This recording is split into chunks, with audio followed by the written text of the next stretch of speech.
Patreon.com/the Walk-Off Podcast. $4 a month gets you in there. All right, Scott is away again. He's off in Africa. He sent us a text message this morning, Joel, of zebras. Yeah. He is in real Africa right now. Real Africa. So you and me filling in. In the meantime, thank you so much, Joel. You might know him from TikTok. Hey, Kami. Very substantial content he puts out over there on the baseball side. Covers movies as well. We're going to talk a lot of things today. Let's do the rundown quick. MLB corruption. We're going to talk sticky stuff. We're going to talk baseball scandals, the Goldilocks balls. We're going to get into why Ross Atkins and Mark Shapiro suck. And I know you're excited to talk about this. I know our comment section is very eager to hear someone on the other side of this, because Scott and I like to toe the company line, as we always get accused of. We had Craig Ballard on Monday. He's a believer in what Ross Atkins and Mark Shapiro were doing. So it will be good to hear your side of things. We're going to talk Angels ownership update, as Artie Moreno has taken them off the market. He's not selling the Angels, and the fallout that means for Shohei Ohtani. We're going to talk Xander Bogaerts and his 4D chess move heading into free agency this past season, how that all played out. Joel, I know you got some interesting insight there. We're going to talk a really cool piece of tech that Formula One, yes, racing, race cars are implementing heading into the 2023 F1 series or season.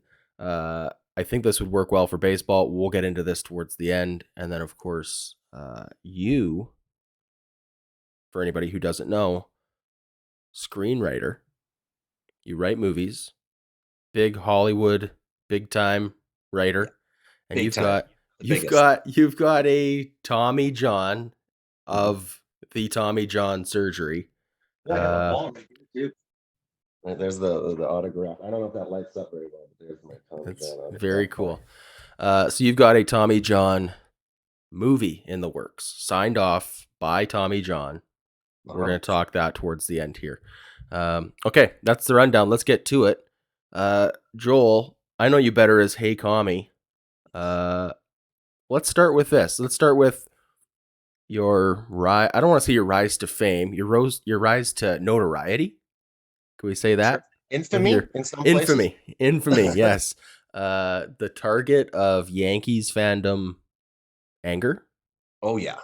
Death threats. Is death threats a real thing? Oh yeah. Michael K said he'd run me over with the team bus on the air. So I've had it. I've had it publicly. I've had the little anonymous username messages with the squirt gun saying I see you in the street, and it's always funny because now they put, it's not a black gun, it's a green, like, right, the laser gun. Beam toy so gun. That's what you get on death threats for TikTok, is a bunch of like green laser beam. It's cute, but just as menacing in its own way. You look outside, but you've got a smile on you. You're like, it's kind of funny. That's green. Okay, so for people who don't know, for people who aren't familiar with what you did on TikTok, for people who maybe are new to the channel, by the way, thank you. We're at like 50% growth over the last 2 months, which is awesome. We're pushing, I think we just hit 6,000 subscribers across our two channels here earlier this week, which is awesome. So if you haven't yet, Blue Jays podcast in Canada, and I'm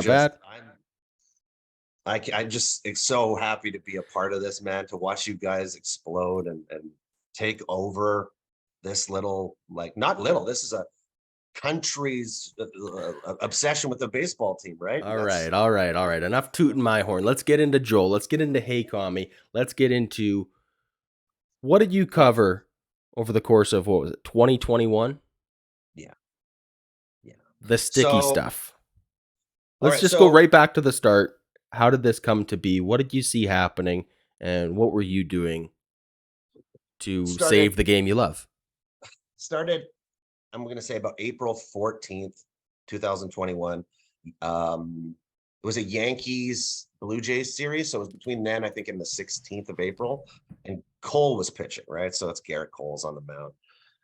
Yankees ace, 325 strikeout, 327 strikeout guy with Houston. Uh, triple crown. Him and DeGrom are the best pitchers. And every foul ball, every ball that goes into the dirt, every ball that gets alternated out of the game, I notice he's going into his glove. He's going into his glove for something sticky. And it's really obvious. Like, he's got his glove. Do I have a baseball glove around me? I don't. Yes, I do. There's one more. For those of you listening on iTunes or Spotify, Joel has grabbed I a just went nice and grabbed my baseball baseball. glove. Very nice. So Garrett Cole would have his sticky stuff here. He would have his sticky stuff here inside the glove, and just casually he'd get the ball back. He'd go in and grab a little bit of. Now this was called spider tack.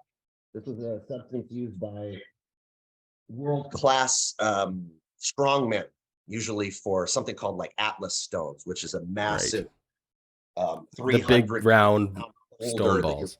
you're lifting up onto a pedestal. So they'll coat their forearms and their chests with this spider tack, so the 350-pound boulder doesn't crush their feet, right? Like, that's understandable. That's understandable. In baseball, what it does when you apply a foreign substance to a ball is a spin rate multiplier. Okay, you're talking about going. Garrett Cole was. Now, velocity and control are very important, but we know now in baseball in 2023 that spin rate is maybe the most. If you want whiffs, if you want swing and miss, you're looking for spin rate. You can get swing and miss on 93 miles an hour, but if your spin rate's up in the 2500s, you're getting the same spin rate as a 99 mile. So Garrett Cole had the combination of speed. Let me jump in here. Spin rate, having a higher spin rate, how does that affect the trajectory of the pitch to make it harder to hit? Why is a 93 with a 3000 RPM spin rate harder to hit than a 99 with a 2100 spin rate? It's the ball's ability to either defy gravity or to, in the case of a breaking ball, a slider, a curve ball, break more. So a fastball, the goal of a four-seam fastball is for it to maintain its trajectory. Okay, the classic term in baseball is the ball's got run or ride. These are the old school terms to define a fastball that would stay true, and it wouldn't have a considerable dip. Wouldn't fall. Drop. Okay. Because of that spin rate. That spin rate will maintain the angle in the air because of the backspin. So Garrett Cole, when he's normal, has about a 12-inch drop on his fastball. Okay. When he's cheating, he has a 7-inch drop. So it's very easy to notice that when you're seeing that 7 on the vertical drop, Garrett Cole's probably cheating. It's just that simple. That 5 inches is the difference between barrel and going over the bat and missing entirely when you're talking about a bat that's what, 2 3/4 inches. Exactly, and that's just a fastball. When you're talking about the curveball break, the slider break, you're talking about 6 inches. You're talking about 8 inches, 10. You're talking about massive break on all the curveballs. Every breaking pitch that you can use, right? So it's, and then weirdly enough, nowadays we saw the enforcement come along, but now we're in a state where you can use it situationally. This is a situation where you can use it at the beginning of an inning, use it 2 or 3 pitches. But to get back to the big exposure of what happened on my channel was I saw Cole pitching against the Jays, and I saw our boys in 2021. That was the big year for Vladdy, his big blow up year, our big transition into being a playoff contender. And I saw Cole cheating back-to-back games against us. And I'm like, well, this is going to be 9 years. It's going to be 10 years of him. This is 45 starts where this guy's ERA against us is going to be 220 instead of 380. So I go and I just start attacking it. I didn't think it was going to lead to anything. I thought people were going to laugh at me. That first video I did got, I think, 1.7 million. And then I was like, well, maybe I should do this. Maybe, like, I can't just, if I'm going to do it, I can't just attack Garrett Cole. I have to look at the entire league and I have to expose it, because my point of view was it makes the game boring. Of course. Okay? Strikeout rates are up. Who wants to watch that? nobody, if you're talking about increased, nobody wants to watch guys come up to the plate, a bunch of balls hit a glove, they turn around, walk back. The higher the strikeout rate, the more boring the game is, the slower the game is, because balls aren't being hit for one pitch outs. Mhm. You have to get deep into these. You have to see 12, 13K per nine because guys can't hit it. And it was also leading to the more movement means more hit by pitch, Of course, no we saw matter that what rate happened. rise. Exactly. So you had seen a substantial increase in hit by pitch over the last 15 years to the point where more batters are hit now unintentionally than they were in the 70s when they were being hit intentionally. Okay. And it's drastically more. That always shocked me when I was like, oh my God, that's terrible. You're intent by accident, you're doing what these guys double what these guys did with intention. And so that scared me. Also, the jack up in velocity, seeing 92 be the average fastball. Now it's closer to 95. The ball that hit Bryce Harper in the face in 2021, that was his MVP season. And he came back from a headshot that was what, Tony Conigliaro bad from Boston. Like we were, Kirby Puckett went down from an injury like that to the eye, right? So you're playing with these guys, you're playing with their careers when you're getting headshots. So So the good news was you didn't find any Blue Jays pitchers cheating, right? one, I found Travis Bergen. Do you remember him? Vaguely. Vaguely, exactly. So Travis Bergen was came up You at the beginning of you look though. 2021. You're looking. This was a, like you said, after you moved on from Garrett Cole. You did take I a couldn't do it you in the looked sense everywhere, of right?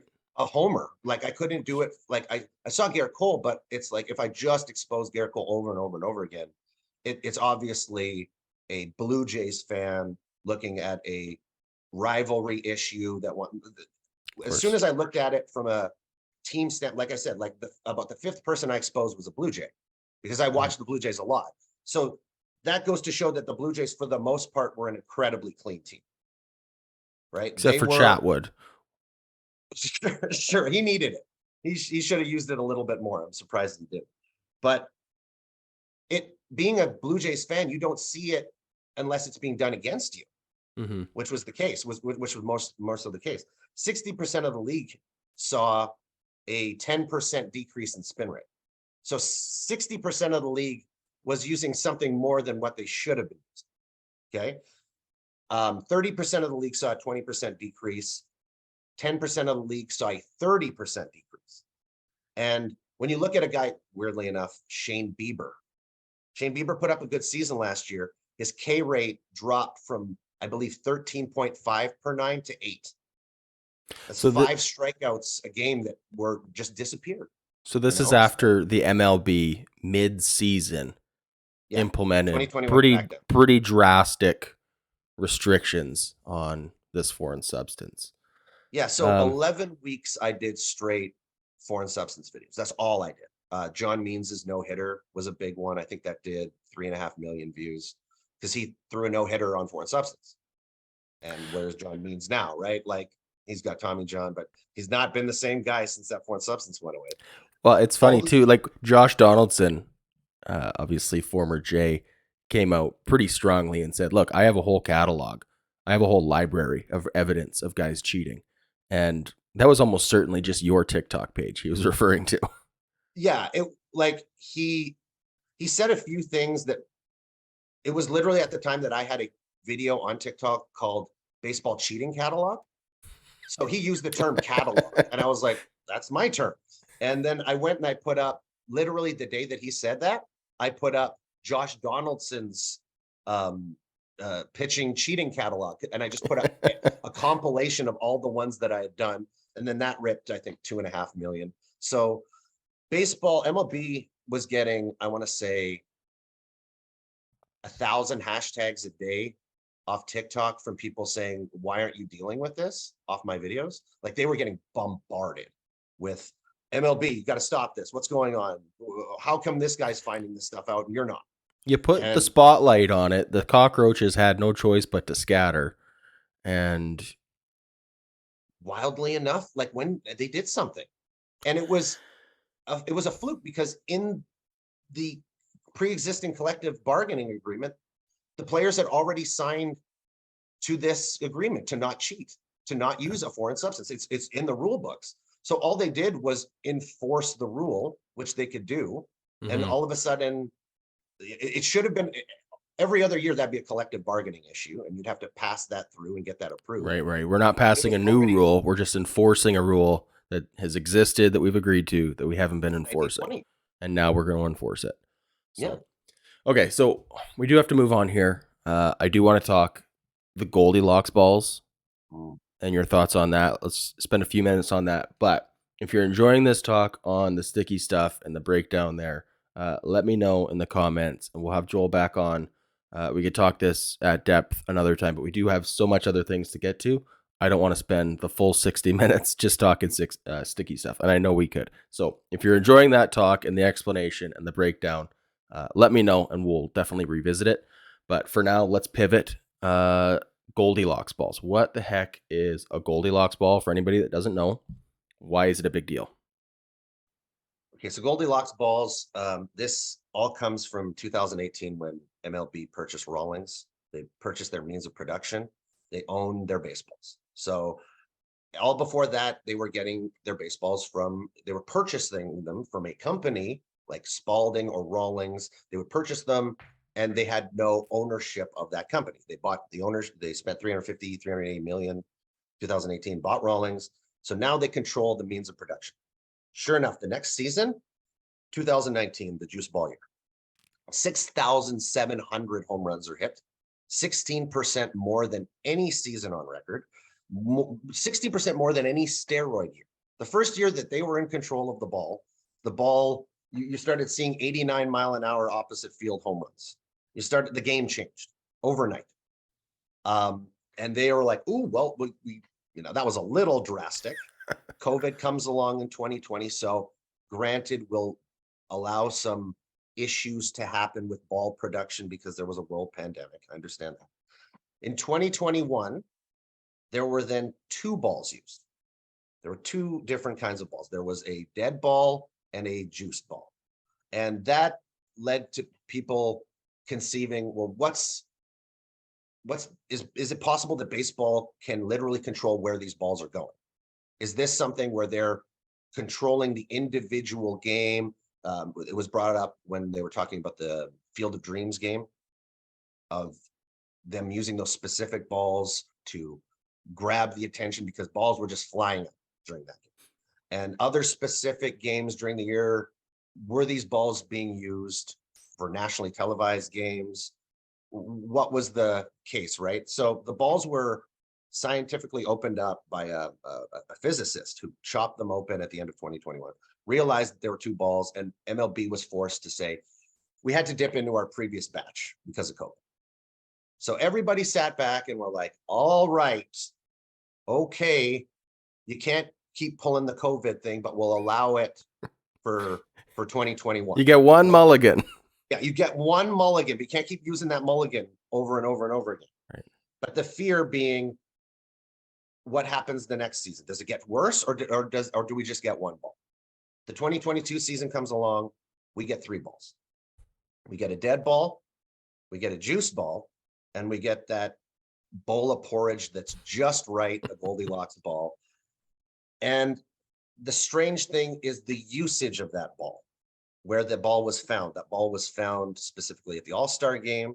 That ball was found in the postseason, and that ball was found in Yankees games. Okay, and that is terrifying. Now, this is a small sample size. This is about 200 balls. Okay, so 200 balls out of a selection of 100,000 could lead you to any conclusion. Sure. But the fact that it led to the conclusion that the biggest money franchise in baseball was getting a specific kind of ball. And you can even remember, as a Blue Jays fan, Gosman, when he was pitching against the Yankees. He's tossing them back 5 in a What is row. this? Right? He knew. Manoah had some comments about the balls. Yeah. Like, it is and we were doing, remember this gesture we were doing halfway through the season of the managers? You see the managers on the duck, and they grab balls. They'd have two different balls in their hands, which is funny to say, but they'd be juggling them like this. And you could tell that the management was like, they could tell the physical difference just by grabbing them, just Right. by I hate doing that gesture. I gotta stop doing that gesture. But um, it was you could see it in season that the players were like, these balls, they got something needs to be done with these balls. And then at the end of the year, sure enough, all of their fears are turn out to be true. And now that potentially tarnishes Judge's home run chase. That was, people are like, that's not real now. And it's like the stuff that did to the game, and especially in this era of gambling where gambling has taken over. And you're telling me that there might be somebody out there who knows where the balls are going. This is two number fives are on the mound. These are the two number one offenses in the baseball. Let's send the juice balls there and bet on the over. Right? Like it's So, okay. really. With that in mind, Joel, I just want Mhm. to, because I've taken the approach for most of this time I've digested this story and considered the fact that if there was a conspiracy, there should be not Goldilocks balls at Yankee games. There should be juice balls at Yankees games, right? Because we're trying to inflate Aaron Judge's home run record. That's not the case. But if we're looking at it from a point of view of the on-field product, just the entertainment value, right? Like you said, if the ball is too juiced and they're just flying out of the park, that's not fun to watch either, No. right? So there is something to be said there that, okay, well, maybe there is value in just having the proper amount of bounce and prioritizing Yankees games and showcase games like the Field of Dreams, like the All-Star game. So I follow you there. As far as the gambling and the manipulation that way, whether or not it was manipulated and whether or not someone was privy to that information and had inside gambling, take the over because we're having juiced balls, take the Mhm. under because it's their dead balls. Whether or not that was happening, I want to just, for me, I table that. The fact that it's even possible is enough of a red flag for me to be like, this is dog crap. This cannot happen, right? Like we can't It's been a yearly exists in a step. world where this is the thing, right? Like, Yeah, did you ever it's been a watch yearly the? progression. There was a fun documentary on HBO called McMillions, I think, and it was about the how the mob had taken over the monopoly, the $1 million monopoly prizes through like McDonald's Monopoly, Yeah, I got you. and there was a run of like 14 years of these monopoly $1 million prizes that were all illegitimately like given out to like family members and whatever the case may be.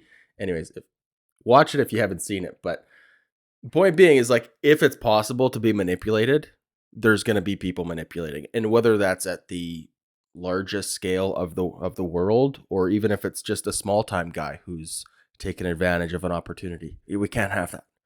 So what do we Well, need to yeah, and see in 2023? Just Goldilocks balls, right? There's no more excuse. We've got the good ball. there was no excuse for this season. And my Right, but my my now other, they're caught with their hand in the cookie jar. I swear they were last year, but that didn't stop them. Um, Sure. the other little tweak that I was going to add to the Yankees aspect of things, right? If you're the Yankees, right? I understand the juice ball and wanting the juice ball, okay? But say you're Aaron Boone, okay? Say you're Aaron Boone. I'm not saying Aaron Boone is the conspiracy master of this, but you come up to him and you say, "Hey, we can affect the balls that you get. You got this one, you got A, B, and C. A is a little hot, B is a little cold, C's right in there. And what, as a manager, would you want? You would say, what balls are you going to use in the playoffs? And they go, oh, these balls. Well, I want the balls that don't give my hitters an advantage and don't give my pitchers an advantage. I want the ball that's right in the middle so that my team isn't battling internally, that my pitchers aren't hitting my hitters aren't hitting my pitchers. Everybody's getting the advantage that they need. And if that Goldilocks the juice ball, then Aaron Judge will be.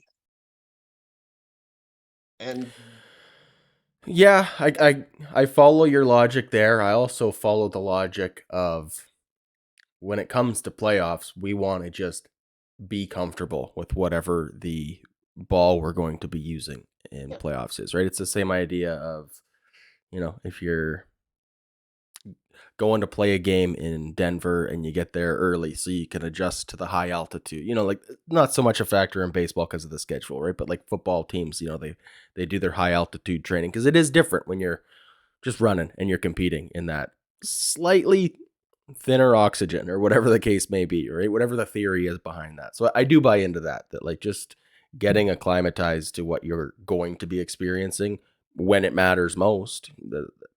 I could see why that would be an advantage, right? It's just like you said, if there's a possibility of corruption, there's probably an 80%, 90% chance of that. And to Well, take it even back to the 80s, the big conspiracy in the 80s was the free agency conspiracy from the owners, where they literally for believe 4 years cut out the concept of free agency. They did not pay for free agents over a 4-year span to try to kill the concept of free agency. And that was a league-wide collusive effort. So they've got it in their history within our lifetime of doing this. So, and the money has only, from the value of a team in the 80s, 100 million to being 10 billion, right? $7 billion franchises. well, Oof. I'll tell you what, too, from a gambling standpoint, I'm not saying I'm a criminal, but if I was a criminal and I was into this sort of thing, maybe it didn't even occur to me that ball allocation was something that could be manipulated or tracked or discussed. All of a sudden, after seeing this article and seeing this kind of news story, maybe I do go and I go, hey, I wonder if we could get in on that. Like maybe there's some criminals who weren't taking advantage of it last year, who now that they realize, oh, this is a thing, I just got to find out the guy in charge of this, make a phone call, either a threatening phone call or a generous tip off type phone call and be like, hey, you give me the hot inside scoop on where the juice balls are going so I can start betting the over on those games or, whatever the case may be, right? It's not good. Not good for baseball. They need to get their stuff together. Can we got to move on though. We're approaching the halfway mark of this episode already. We're still on topic number 1. So I'm sorry. that's all right. This is good. This is a good talk. We might just go past the hour mark. Let's pivot though. Tell me why you're not a fan of Ross Atkins and Mark Shapiro. So that's like a book at this point. This is I good because we got a whole comment section who's been crapping on Scott and I for toting the company line and saying, I you guys, are you afraid of the ramifications? And I say, no, we have Joel on all the time. You're on every long toss we do yeah, every Sunday, and you are not afraid. You have and your you guys opinion. We have ours. never So, silenced me. I've never. This is a place where you can have your baseball opinion no matter what it is. so I let's air your frustrations right now, Joel. Let's. okay. Let's dive into. I think that when you look, let's just look at how they spend money. Okay, they're terrible at it. Atrocious. They're Okay. probably just through that they should have been fired. Okay, so Henjin Ryu, who in 2021 I wanted to be a fan of him. I made videos. I'm like, this guy's good, But what are we looking at? We're looking at a 32-year-old injury-prone pitcher. Okay, old, no velocity, injury-prone. Okay, chalk that up. George Sure. Springer, old, injury prone, inconsistent. 32-year-old center fielder could be as a 50-year-old center fielder. You don't play 32-year-old center field. I've seen center field. I know the history of the game. Mickey Mantle, Willie Mays, Ken Griffey Jr. These guys the degradation that they experience at 30 because of the physical toll their body goes through from 20 to 30. 30 to 40 is not the same. And if you put $150 million on that and expect that to play 150 games, you're ridiculous. And You, sure enough, sorry, just while we're on the George Springer, obviously the Aaron Judge free agency, that whole contract was a big talking point. And I know we discussed a lot about he is a big boy, Aaron huge, Judge, right? huge. And you brought up, I don't know if you have them ready. This was a couple months ago, but you brought up the number of center field, like the performance of center fielders who are 6'3" or taller, and how they, let's just say, don't age gracefully necessarily in a statistic standpoint. Well, Mhm, guess how tall George Springer is? He's 6'3". mhm. Big boy, Big boy. big swing. A very aggressive swing. Another thing that the mechanism that his swing is not Teoscar Hernandez's swing. Mm-hmm. That's It's a violent. that's smooth mechanics that creates 115-mile-an-hour exit velo. George Springer is grip and rip coming out of his heels, falling Yes. down on the ground when he It is swings. much more Bo Bichette than a Teoscar, for sure. Yes, his power comes from creating it every single where he can place he can and putting everything he can in every swing. Springer at the same time, though, injury prone in his 20s. We're talking about a guy who's played 65% of games for Blue Jays. You look at his numbers, that's one thing to look at a player, but you have to look at him 65, 100 games, right? 100 games, he's going to play 65 of them, then his backup plays 35. So he's not as good as he looks because 35% of the time he is a backup. And now our backup isn't Randall Grichuk. We don't even know who our backup is. Our fourth outfielder is such a step down right now when we were in a position 2 years ago where, Grichuk's not the greatest ball player, but hell, he could come in, hit a bomb, make a catch, run the bases, right? That's a fourth outfielder. That's a fourth outfielder that slots in the number 5, number 6 spot in the lineup sometimes, right? That's a then to turn that into Tapia, which is a serious step down, and then to take a step down again to literally nothing at this point, which we don't know. Like I'm fingers crossed that we Tapia, get Profar. Tapia may have felt like a step down from Grichuk, but I do have to say he over delivered. Like, Sure, like he hit 260, 270, right? Like there was some spurts in June where he was hitting the ball pretty well, right? There was a span of 40 games where I think he bat 350. yeah, the second Right in half the of the middle. season, I think Tapia was pretty good. Got off to a bit of a slow start, but Tapia, I think we all have to say, for what we expected from him, we were pleasantly surprised, were we Yeah, not? but wouldn't you have taken 19 home runs from your fourth outfielder?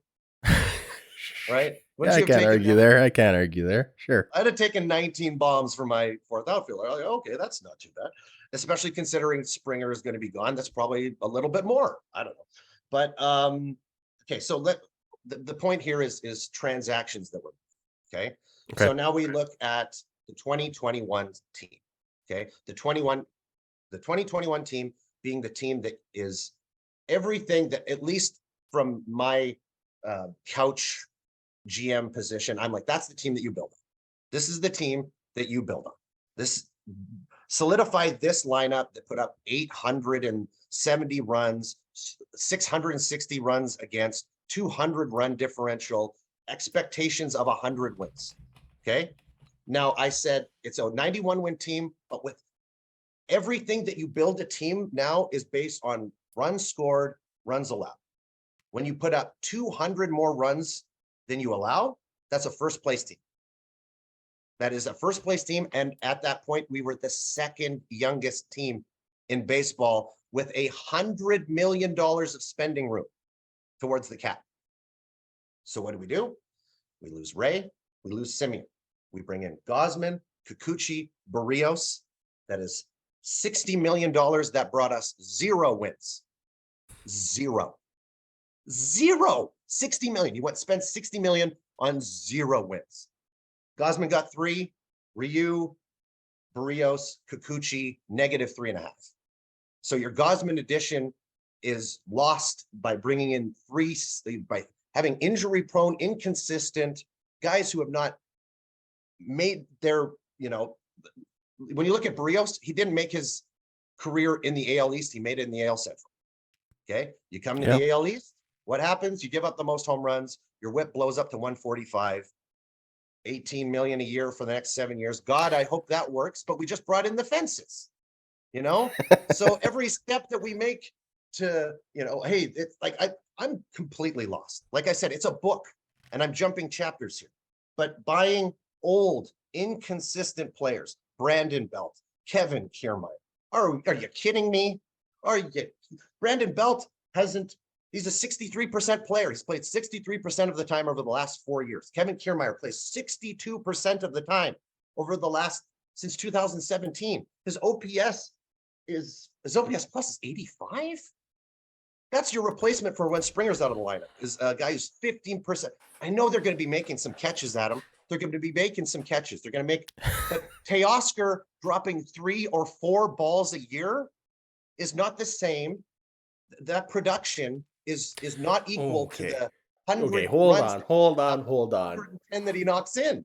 Teoscar may have only dropped 3 or 4 a year, but he also like hand delivered 24 singles into doubles just by his slow trotting into the corner. Absolutely. Heaven forbid a guy gets on from a loose base hit. I understand that. If you look at Reggie Jackson, he was a loafer out in the outfield, right? But what did he do? What could he do with the bat, right? It's what you lose. What did we brought in? What's our outfield? Our outfield right now is inconsistent Springer, inconsistent Kiermaier, Whit Merrifield. Yeah. What's Wow. our slugging percentage from our outfielders? Is 400. Is 400. Our slugging percentage from our 4 outfielders in 2021 was 470. No, you're not catching those balls to make up for that loss of slug. You can't. And now you've made it easier to play defense because you've made the outfield that much smaller. Man, Teo would have been better because he's got less balls to catch. He's got 20 feet less to go into the power alley. Like all of these decisions that they made when they moved in the field. Sorry, I'm just no. This is good. Are you a believer that we should have, because Teoscar Hernandez, and we can talk Lourdes Gurriel Jr. separately, but it's similar. Okay. I can't see losing both is my issue. Okay. That's my issue. For either of them. They're both in their quote unquote walk years, right? Free agents after the 2023 season. Just like Aaron Judge. 30 years old after this season. Do you think the Blue Jays should have extended Teoscar Hernandez? Absolutely. Do you think that would have been the approach? So this is Lourdes. I looked at Lourdes to me is Yuli. Okay. Lourdes is better than Yuli. Okay, so which of those two would you have prioritized then? Teoscar or Lourdes? Fine with either. I'm fine with either approach. Let's just stick with Teoscar then, just for argument's sake. Let's say Lourdes does get moved, whatever. We bring in a lefty bat. It is what it is. But Teoscar is our guy. Yes. How much? Because, we're looking at a 30-year-old outfielder who statistically is on the decline. No. Do you see a resurgence from Teoscar Hernandez? Because I think he's going to have a good year in Seattle. I don't think he's statistically on the decline. His OPS plus in the last 3 years is 135. Okay, and it's literally on the decline. Okay, because hold on. 2020 it was 146 for an OPS plus. 2021 it went down to 131. Last year it went down again to 127. His OPS went from 919 to 870 to 807. Yes. That's on the decline. Yes, but by definition, and now he's only getting older. Yeah, my argument is that his last year, where it was what 807? 807 last year, 2022. So last year's slug across the league just fell off.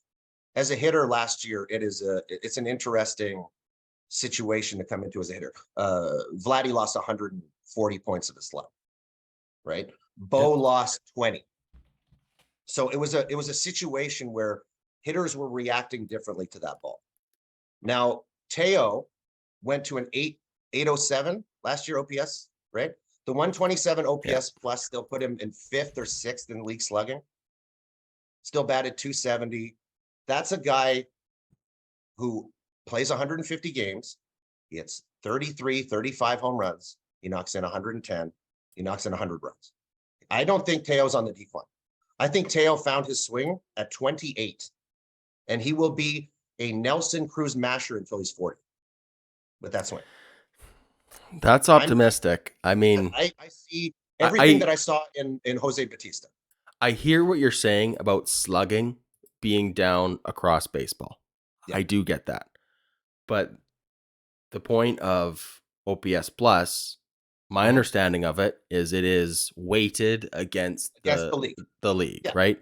So an OPS plus of 127, yeah, he's still a 27 points better than the league average, right?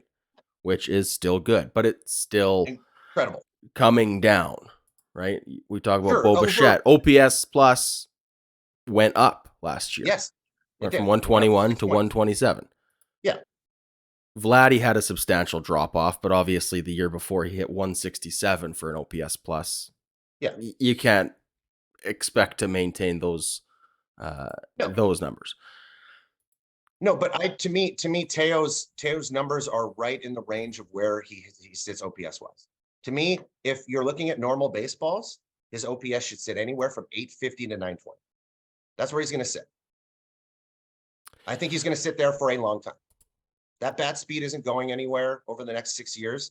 He is literally just look at who he was 20 to 27. Didn't know who he was. Dante Bichette says, get rid of that leg kick, level yourself out. He's a 270 hitter, top 10 in league in slugging, great wheels, a number 4 hitter. And this is what I see out of Dalton Varsho. I feel like they are on a similar career path, but Dalton Varsho is just 4 years behind it. I see the last 4 years of Teoscar and go, that's where Dalton Varsho is about to go. We're going to get those. Teo hits the ball 92.6 off the bat. Varsho hits the ball 87. Vladdy hits the ball 92.8 off the bat.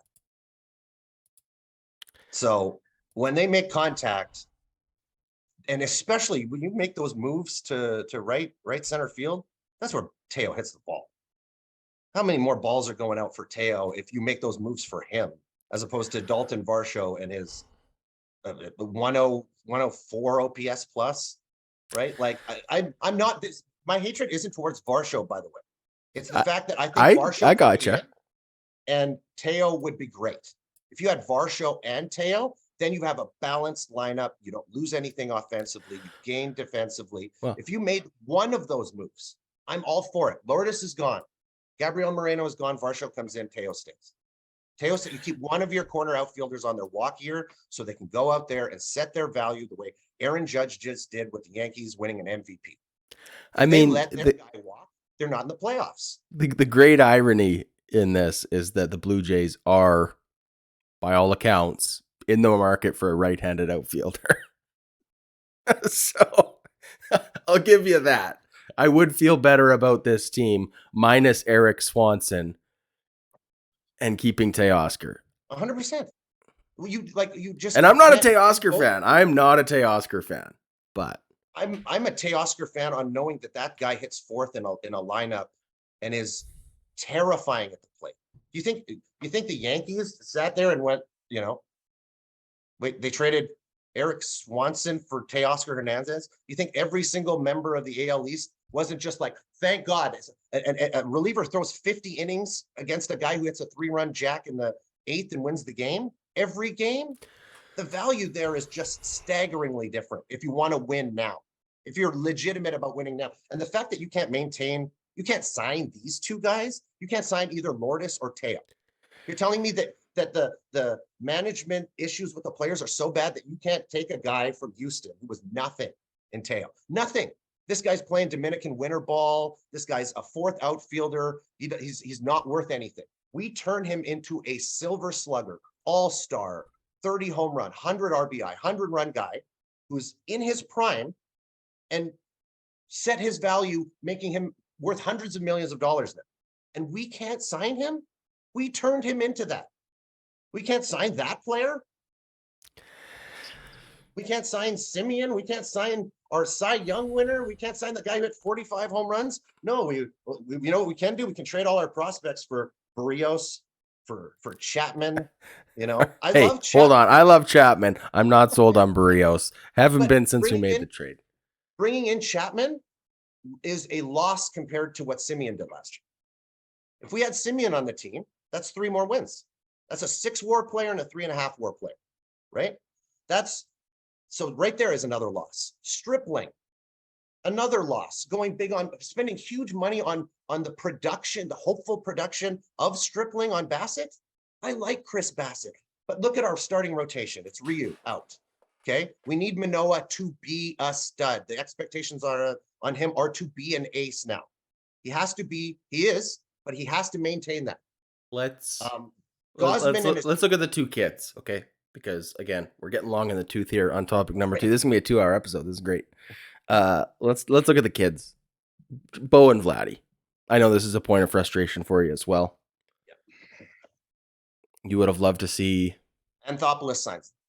They would have been signed in the second, You might be and right. without a You might doubt. be right. You might be right. These kids are not from the same background as the kids he's signing in Atlanta. I think that's a No, but factor. Anthopoulos went to Vladdy in 2015 and sat down with him and said all the right things to make him sign. All the right things. And then Mark Shapiro, how many postseasons, how many postseason wins does Mark Shapiro have as a GM? Okay, but we're also looking at a small sample size here, No, Joel. as a GM in his entire career No, since no, no, no, no. 2000. No. But this is the thing: is that we can look at Ross Atkins, we can look at Alex Anthopoulos and go, "Wow, he won a World Series with the Atlanta Braves. Yeah. Genius, right?" Signed his Okay, core of players. sure, but we can also we can have this same conversation 2 years from now after Acuna Jr. holds out and demands a trade or demands to renegotiate his contract, and on the heels of the Blue Jays winning back-to-back World Series, and go, wow, look how great Ross Atkins and Shapiro are compared. It's a little bit unfair to be calculating this right now. I think we do need to look back at the end of the 10 years and go, okay, yeah, this one was a better approach. We're winning a World Series is a lot of luck, right?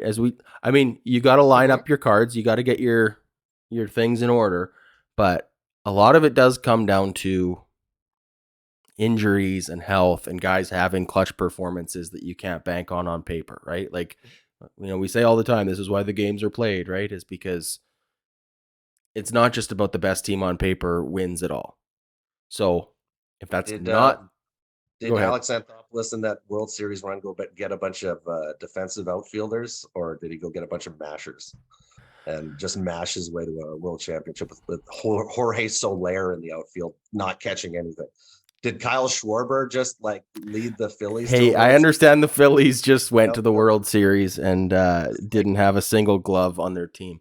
is the joke of Moneyball that Mark Shapiro doesn't know what he's doing in 2000 and is playing the defense game when defense doesn't matter really as a metric? Like, it's not really a comparable metric in 2000, but he's still like, is he still holding on to those concepts that Billy Bean schooled him on 20 years ago? And we made Okay, like one of the greatest baseball let movies about, he's a let's joke. dissect that. Then let's dissect the defensive baseball aspect, because there are rule changes coming to baseball that we don't know how they're going to play out, That's true. right? A restriction on the shift, Uh-huh. a limitation of how many infielders you have in the outfield, where you play your infield. I do think that this is going to have an impact on baseball and offense. I think it's good. Until it happens, until it's actually implemented, we won't be able to really measure the impact. What I do like about what Ross and Shapiro have done here is they have seen, at least in my opinion, they are at least looking forward as to where baseball is going and are making steps to build a team that will be hopefully successful in tomorrow's baseball, not based on yesterday's baseball. I didn't really care for last year and the year before how much we were shifting when the writing was on the wall that like shifting is going away. Mhm. So I didn't like the approach of like, well, let's just do this as much as we can while we can. It felt like this Yeah, offseason. because we're Finally, we making started. change in the off season. We have to literally Finally, change. finally, the approach at least was, hey, look, this is what we think baseball is going to become, and let's try and build a team that will be successful in what we think baseball will be. Mhm. Do you want to give any tip of the cap to them there at all, I or think they you were late can't? to the party on getting lefties. I think they were so late to the party on getting lefty bats, and and now we brought in lefty bats that on in this delusional world have balanced our lineup just because they're lefties. These guys are hurt, or they can't hit, or they can't hit lefties. Right? Like you're not like Dalton Varsho coming into the lineup doesn't balance our lineup. The guy can't hit lefties. Teo and Lourdes hit as good against righties as Varsho does, and Teo has a 1050 OPS against lefties. Right? Like the one of the best hitters in baseball, period, against lefties. Gone, gone. Carlos Rodon does those games don't matter because Dalton Varsho's now in, and he's got a 550 OPS against lefties. Not in the lineup, right? Like that is not balanced just because there's an L next to the way that he bats. That's not balancing a lineup. That's getting rid of a number 4 hitter for a number 7 hitter occasionally. Hey, you know what? You're talking to a guy who has been on the trumpet as long as this podcast has existed. That I would rather a good hitting righty than a lefty just for the sake of a lefty. Yeah, like I'm not saying that's what Dalton Varsho is at all. I'm higher on Varsho than you are. I hope things play out and I'm right. And I think you as a Jays fan also hope that I'm right. I do. I once again, let's preface that to every single fan here. I told you at the end of the year that I will happily eat a crow bowl of hat, a hat made of crow at the end of the season when we win the World Series. I'm looking forward to that meal.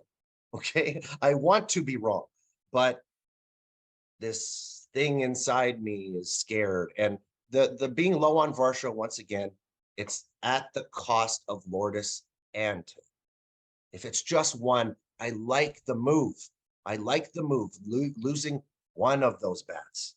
But let's be honest, when it comes, your Teo, Lourdes, Simeon, these 3 guys who have left the team, all can legitimately hit in the top 5 spots. When it comes to if there's an injury that takes place, Lourdes can move up to 2. Lourdes can hit 4. Lourdes can hit 1. I'm It's not not as high on Lourdes ideal. as you are. Not ideal, but the guy's a 285 career hitter, right? He's a 797 career OPS guy, 117 OPS plus. He's a good hitter. He's a if 285 is the new 300, he's a 300 hitter, right? That ability to consistently hit is to me something that goes so far in the postseason. Hitters, not walkers, not guys who bat a $160 and get a walk and occasional home run. That doesn't play in the postseason. Everybody knows it. The reason I think Derek Jeter is one of here, I'm going to lose everybody. I think Derek Jeter is underrated because for 18 seasons, he played 155 games, averaged a 315 batting average, played all the time. Let's talk about Bo's 23 errors at shortstop. That's a great number. Give me 23 again. Give me 23 for the next decade. If you're leading the league in hits and you're batting 300 and you have 25 home run pop and you don't think that that guy is worth $7.5 million in arbitration when you've only paid him 2.8 million since 2006, who hired these guys are GMs, Adam? I Why? love it. I love it. Let's end on that note about Bo Bichette because let's just get your thought. I know you're a big Bo Bichette believer. I am too. Super Um, big. I am constantly blown away by the frustration across Reddit and Facebook and our comment section and Twitter and other podcasts. Any frustration with Bo Bichette as a hitter and his quote unquote approach at the plate. I just don't understand. Like the defense, I understand the argument for his defense. I still think he's young.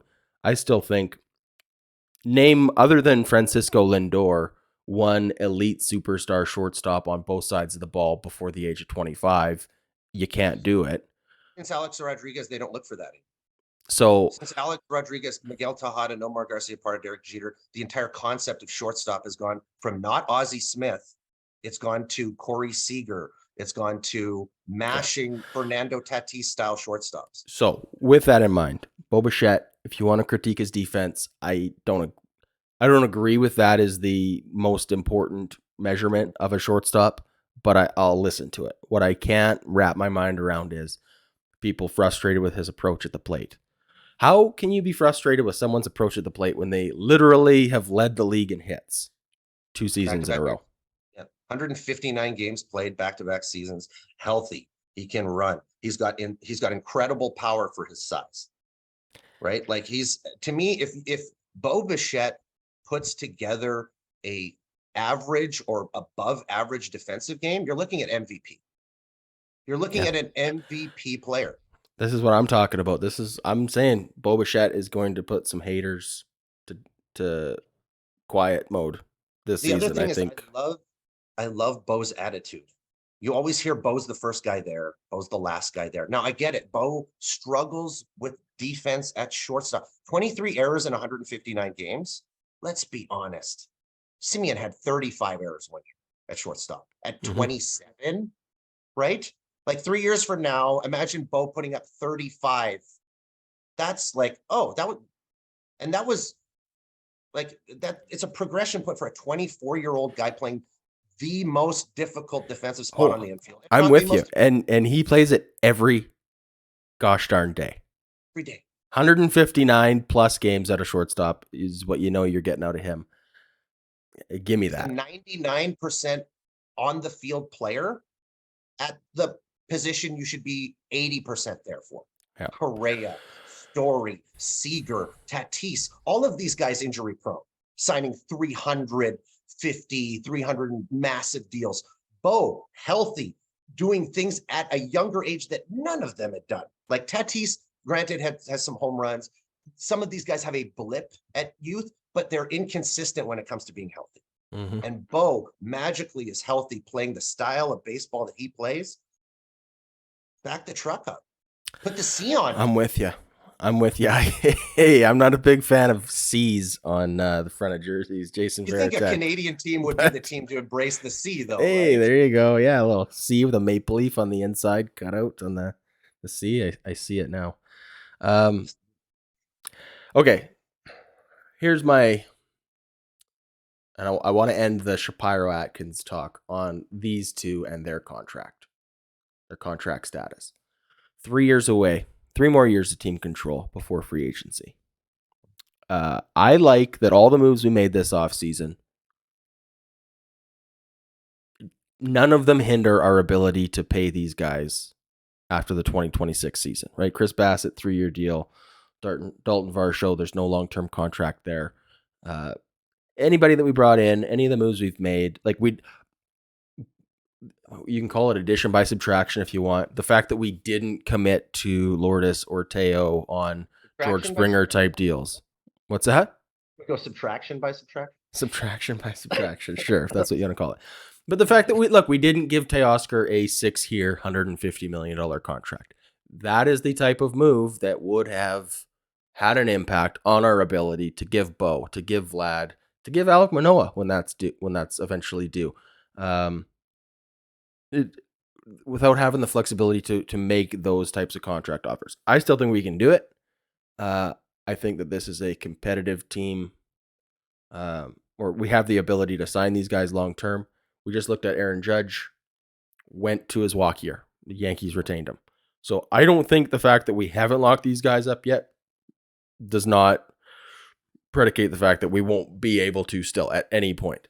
I hope it doesn't come to the free agency year. I hope that, with 1 year left in the deal, we get some, or 1 year left of ARB, we get something done long term, because I don't want to sweat it out. I don't want to watch Bo hit 42 home runs, win a Gold Glove, and hit 310 and go, Yankees are going to be in on him. See you to Colorado. Yeah. But I do think there is maybe a nice thing of not having them locked up yet. If we were not a collective bargaining sorry, not collective, competitive balance team already, right? We're at the threshold. I think we're over as it stands today, right? 9 over it. If we were, and let's just call these the next 5 years of Bo and Vlad, the prime years of these kids, right? Mm.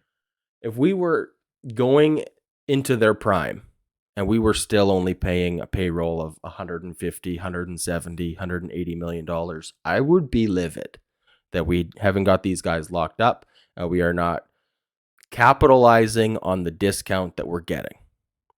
But because we are a competitive balance threshold team, I'm okay with it. I'm okay with the fact that, like, look, if we were to have locked up Bo and Vladdy right now, instead of getting them for 15 million and 5 million, right? 20 million total for the two of them. Yep. If we were paying each of them 25. 30 million, 25 million, let's call it 25. So that's 50 million for the two of them instead of 20 million for the two of them. That's $30 million less that we have to spend on broke, old, injury-prone players that we shouldn't have spent money on in the first place. Yeah, no, I get on a Brandon Belt, on a Chris Bassett, on these guys that are going to help this team. Bassett, yes, Kikuchi, Barrios, Springer, Ryu. That's $100 million. That's $100 million of stupidly spent money when you could have spent it the smart 2023 way on youth, knowing that 20 to 30 is where you spend your money. I still think we're going to get our money's worth out of George Springer this year. The Ryu money is frustrating, but it is what it is. It's in the past. It's the Ryu deals was 4 years ago now. Yeah, like we can't went off the field needing 4 surgeries, right? Like, you're literally repiecing RoboCop together right now, hoping that he can take the field, isn't? Okay, like, so we can't have undone. Hold on, we can't have undone those contracts, whether or not we agree with the wasted money on Kikuchi and Ryu and George Springer. Let's just table those. Those are already done.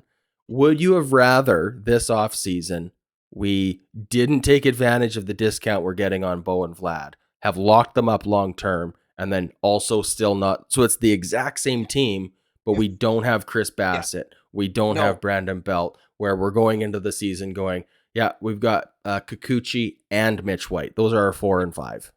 So we keep Lourdes, we keep Teo, we don't sign Brandon Belt, we don't sign Kiermaier, and we sign Bo. Absolutely, 1,000% that, 100% that. All right. Every bit of my heart screams that's a better team. That's a way better team, and we're locked up. We get win now and win future, as opposed to whatever happens tomorrow happens. I don't know. Maybe the defensive approach will work. Like, the shock is, you look at the Yankees and the way that they have stuck to what they are, who they are as a team, their mentality, who it is to be the Bronx Bombers, but they bolster. And they say, Glaber, you're not a shortstop, move you to second base. They make those little tweaks. They bring in Anthony Rizzo. They bring in the left-handed bats that bolster that team. They get the arms that they need. They sign their guy long-term. They do everything that you want. And you sit there and you go, am I going to become a Yankees fan? Because they're making the moves. They're making the goddamn right moves. You've lost me. You've lost me really? Am I going to become a Yankees fan? No, like Seattle Mariners, another team that I look at and I go, well, there's Ray, there's Teo. They signed Julio long-term. They've got a young, good pitching staff that seems to be on their way up with cap space. You know, that's where we were in 2021. And they have the ability to add to the team, make that team better. And they have the long-term signing of their franchise player so that those kids can go buy that jersey for the next 10 years. Right? We shouldn't be behind the Seattle Mariners when it comes to, that's the joke of baseball. And they may have passed us this year, Adam. No, stop. They passed us last year. No, they beat us last year. They beat us last year. This year. We're better this year than we were last year. They have improved. We have improved more. We had a good off season. What if we lose a starter? What if then we have Nate Pearson? Yeah, of course. I don't know. I mean, bad tacos can happen to anything. This is from being below 500. Yeah, but that applies to everyone. That applies to literally every team, so I can't even have that conversation with you. What if Garrett Cole and Carlos Rodon and Nestor Cortez get in a car accident? Then the Yeah. Yankees are in trouble. Oh, no, Yeah, sure. Yankees are in horrible trouble by spending $1 billion on Garrett Cole, cheater, Giancarlo Stanton, DH, Aaron Judge, 6'7" guy who's going to depreciate incredibly over the next few years, right? So Okay. that approach isn't great, but they'll probably be pretty good for the next 2 or 3 years. Yankees will find a way. I gotcha. We're gonna have to skip over some of these topics here. And Sorry this for going so long. this Atkins plus Shapiro equals suck clip is now 37 minutes long. So I'm gonna have to make this into a couple clips. Last thing on this Blue Jays roster construction, though, before we move on, and then we'll just talk the rest of this stuff next Wednesday because we're gonna have you back for sure. So we'll skip over the rest of it. We'll get to the Tommy John movie on the way out. But last thing on the roster construction, I brought this up with Craig. This is kind of just a feeling I've had about the way this team has been constructed and the use of the DH. The DH has been used, and I just want to hear your opinion because maybe you love it, maybe you hate it, or maybe you disagree with how I view the Blue Jays specifically and the way we use the DH. Is Hate that for the past at least couple seasons, we've used the DH as a day off role. Yeah. Right? It should be called a DO, not a DH. It's a designated day off. I think that's a waste. I would much rather have a Nelson Cruz, a JD Martinez, a Giancarlo Stanton, right? A David Ortiz type. I do foresee that is the Brandon Belt role. Okay. Now, again, I know he's coming off knee surgery. I know he's old and he's on the wrong side of 30, but the potential is there. So can we just operate for the next 2 minutes under the best case scenario? Everyone's healthy, right? And let's not speculate on bad tacos for anyone. If Brandon Belt is healthy and is able to be our Stanton, our JD Martinez, our David Ortiz, are you happier with a team that has a guy who is literally our designated hitter? Or do you like the old way of doing it for the Blue Jays where it's like, no, it's a day off for Springer, it's a day off for Kirk, it's a day off for Vladdy. Like those are still going to happen. I know that's still going to happen. But how do you feel about the way this DH is being used? Also the fact that it's a catcher spot. Like for a lot of if Danny's playing, you're DHing Kirk if everybody's healthy. Right? And and Kirk in the 4 spot is also very interesting to me when 780 doesn't play so great over the course of a season. Like the first half was lovely, but 780 OPS in your 4 spot, I don't know. But like Brandon Belt, every single one. I'm not a Kirk guy. I'm not a Kirk guy. That's like my Kirk issue is especially long term. The longer I look at Kirk, like into the future, the less of a Kirk guy I am. So continue. I'm a fan of Kirk, but as a bargaining chip, to me, I felt there was a smarter move moving Kirk, keeping Moreno's athleticism, keeping Moreno's utility ability to play other positions. I agree. Right. I thought that if you could have packaged Lourdes and Kirk for Varsho, I feel like that was a lot smarter move. And the physicality of depending smarter move, sure, but if the Diamondbacks didn't want it, if they agreed that they would rather have Moreno than Kirk too. I just mean if you're starting there as your moving point, right? Like Kirk was very sought out. Kirk is still very sought out. Like there's teams out there that very much want Alejandro Kirk, a potential 300 hitting catcher, right?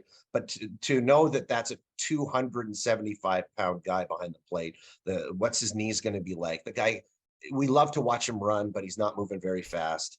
And the fact that if Moreno could come in and you see Moreno as that athletic version of what Kirk can do.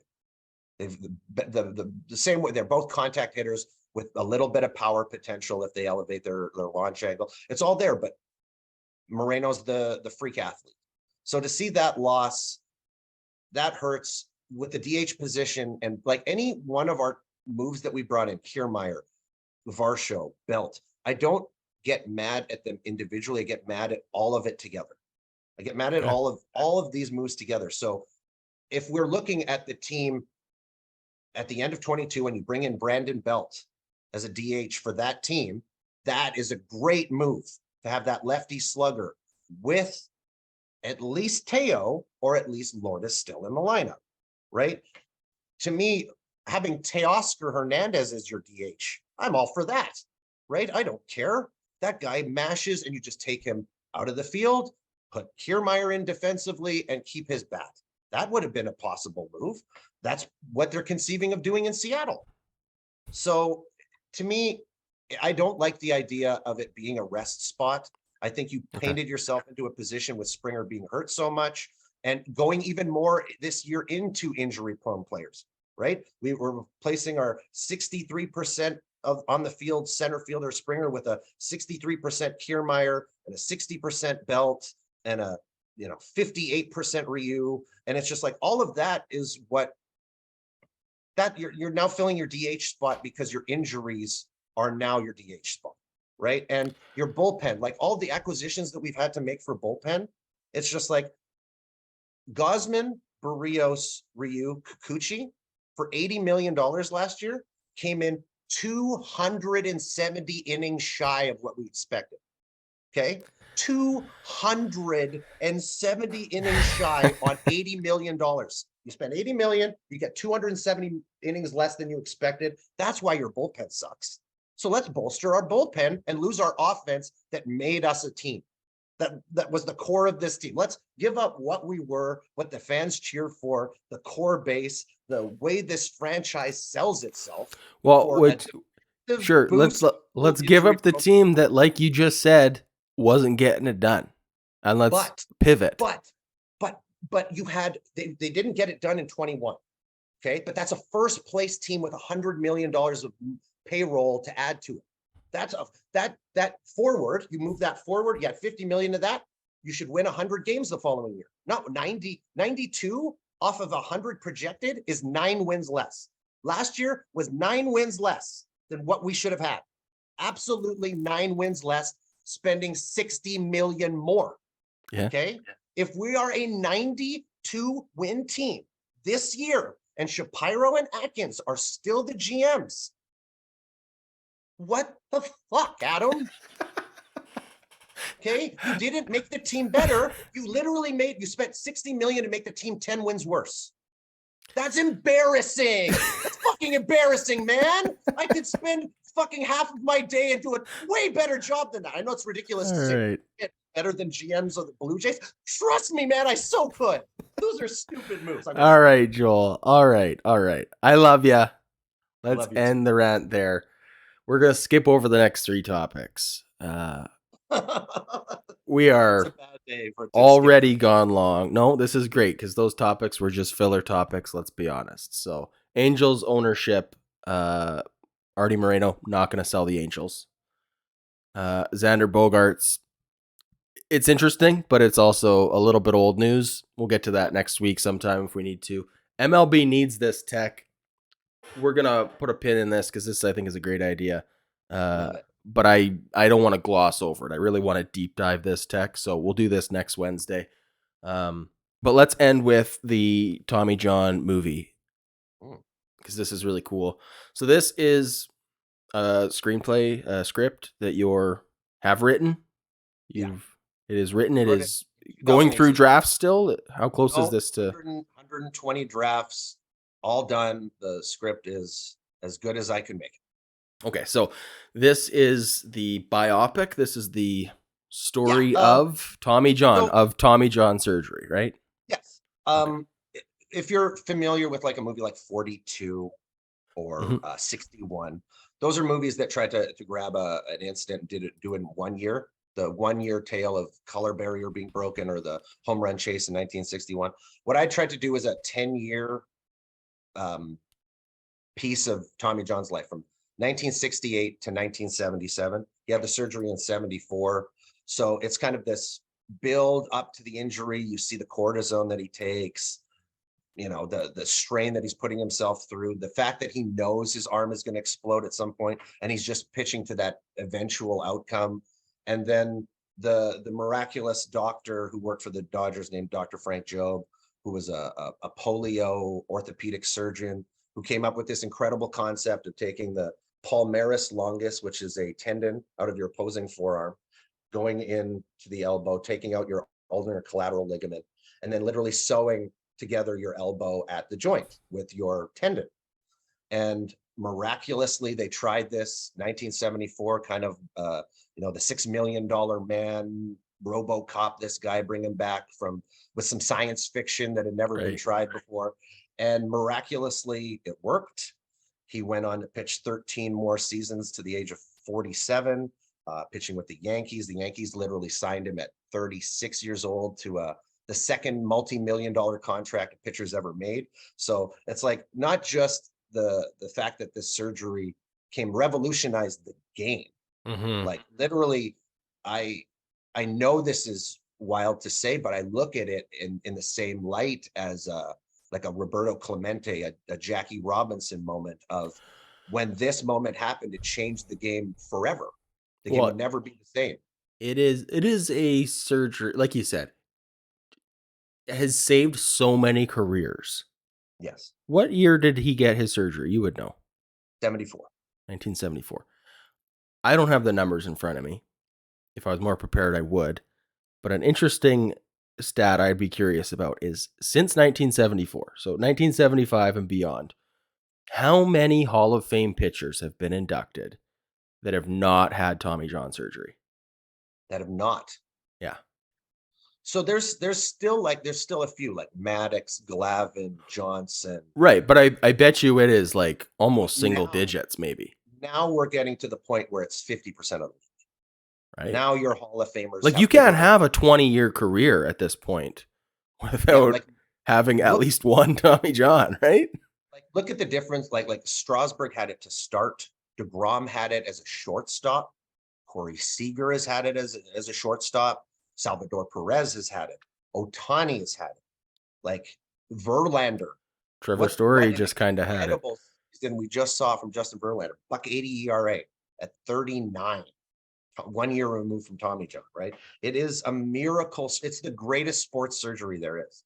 So this is a, what do they call? And sometimes you read a book and it's like the unauthorized biography of Elon Musk. Yes. Right. And this is the story of their life or whatever segment of their life, but it is not done in coordination, not done in cooperation with the subject themselves. Like social network. Right. Great example there, Mark Zuckerberg. That's not what this is, right? You have been in touch with, you've met Tommy John. This isn't he is given the blessing to this script. Yes. I talk to Tommy John every once in a while. We're friends. I did some revisions of the script. And yet you won't pull any strings to get him on the walk off. I can't even believe this. I think that's probably doable. I could probably talk him to coming on. I'm putting you on the spot here, Joel, but I mean, I would love to talk to him for sure. In the last 3 years, he's dealt with some like incredible health issues.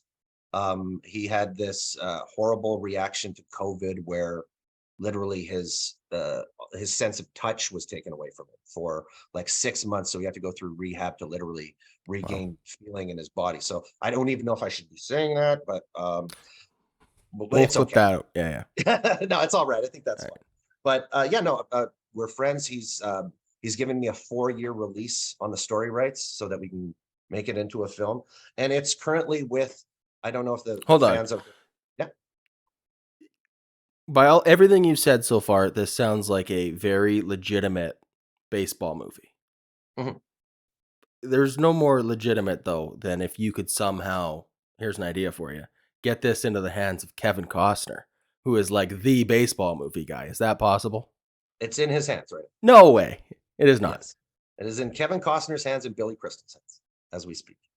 And I'm in disbelief right now, Joel.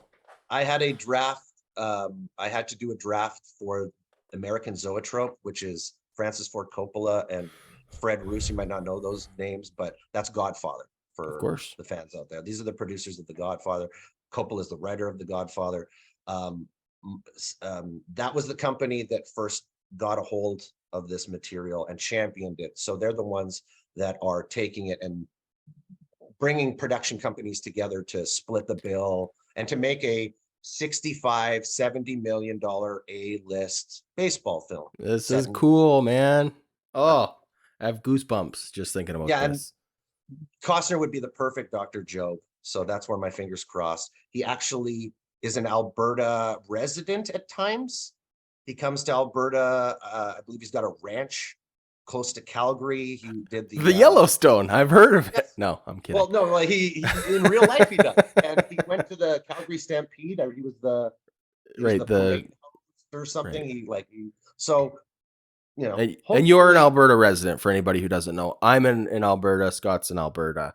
For anybody that doesn't know, you are a big Hollywood writer, also out of not Alberta. a little, yeah. I've got my toe dipped into Hollywood. That's for Well, sure. you just had a nice little award at a film festival. Let's talk about that for a second on our way out here. We won best international short at Cannes, at the Cannes International. So Uh, Cannes does I've heard of a that. yeah, they do a subsidiary short festival through their main feature festival, and Very we cool. won best international short for a really just a screenplay that I'd written about a writer who doesn't like writing the classic Hollywood system anymore, and that weirdly enough has it won an award at the Canadian Short Film Festival. It's won about 15. You can look it on IMDb. It's won about 15 awards so far. That's That very has cool. literally led to my career kind of exploding over the last That's year and very a half. cool. Very cool. All right. Last thing I want to just pick your brain on the way out the door here. Chat GPT screenwriting. Your job is obsolete. I plugged in one of my scenes to Chat Oh GPT God. Yeah. to write Tommy John and Dr. Job sitting down and discussing his uh his injury and it being a career-ending injury. And they sit down and he's like, I got something terrible to tell you, Tommy. You're probably never going to be able to pitch again. You got this injury, you blow out your arm. But great news, there's a surgery. It's called Tommy John surgery. And we might be able to, so I'm sitting there and I'm reading this and I'm like, you almost got me there, Chat GPT. Oh my God. This That was is almost the hilarious. scene That until is. it figured out that they had invented the solution before the solution was invented. And Oh my God. That's amazing. maybe That's maybe in a year or so, my job will be that's a whole interesting time travel paradox movie. That's what that is. exactly. I'm into it. It's sci-fi at that point. Very cool. All right. Well, we're pushing 90 minutes now, Joel, so I can't take up any more of your time. Appreciate you coming out here.